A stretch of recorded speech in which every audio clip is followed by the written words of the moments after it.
Dr. Herald is with the College of Psychologists, and is with me this morning. Good morning. It's a college of psychiatrists, but kia ora, Ryan. Good morning. Good to have you here. Just watching Michael's story, the numbers who are regularly getting out of hospital is quite concerning for you? Yeah, I mean, it's not a surprising story, and Middlemore is not unique. We know from Christchurch that rates of mental health presentations have quadrupled in the last decade and a half, and we know that more people are presenting with self-harm, with more complex mental health issues. They're presenting in a recurring fashion, and also kind of this higher rates of presentation for rangatahi Māori. So what this tells us is that there's greater demand, that there's a revolving door phenomenon going on, and also that the system is not actually meeting the needs of people with the greatest need. Because when you get people turning up at an emergency department in that state, how do you, if it is busy, what is the best thing to do with them? Well, I'm not an emergency doctor, and I certainly feel for my emergency colleagues who are having to pick up the pieces of a mental health system that's under-responding. And I think the main reason that the mental health system is under-responding is because of bed pressures, staffing issues, and actually a mismatch between where services are located and what people actually need.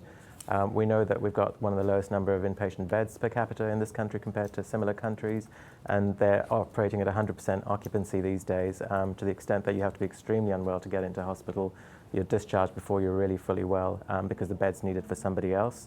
We know we've got vacancy shortages or staff shortages across psychologists, nurses, psychiatrists in mental health services, and all of that means that people can't get in to see people in services in time, and they end up presenting to ED. In terms of psychiatry, certainly in my profession, we've noticed that people are leaving as well. What were already low numbers are becoming lower as people abscond from public services because of moral distress, because of burnout. So, because we just had the Prime Minister on, and he said it's the workforce that's the big problem, but that they're making changes to increase the workforce. You're saying that, is it almost like it's a vicious cycle at some point, that it gets so just demoralising that no one wants to work there anymore? I think it depends on which workforce you're talking about. So the workforce I was talking about is in the specialist mental health system, and they're leaving to go to locum land, private land, overseas. What has been done is more investment in the primary mental health system, so through the access and choice system, and we applaud the previous and current government for funding that, because there was a big gap there for people with mild to moderate issues or mental distress.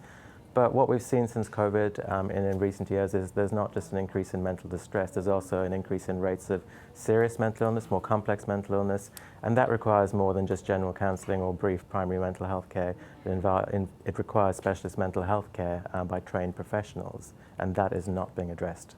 Right. We really appreciate you coming on the program and outlining that for us this morning. Thank you. You're welcome. That is Dr. Herald.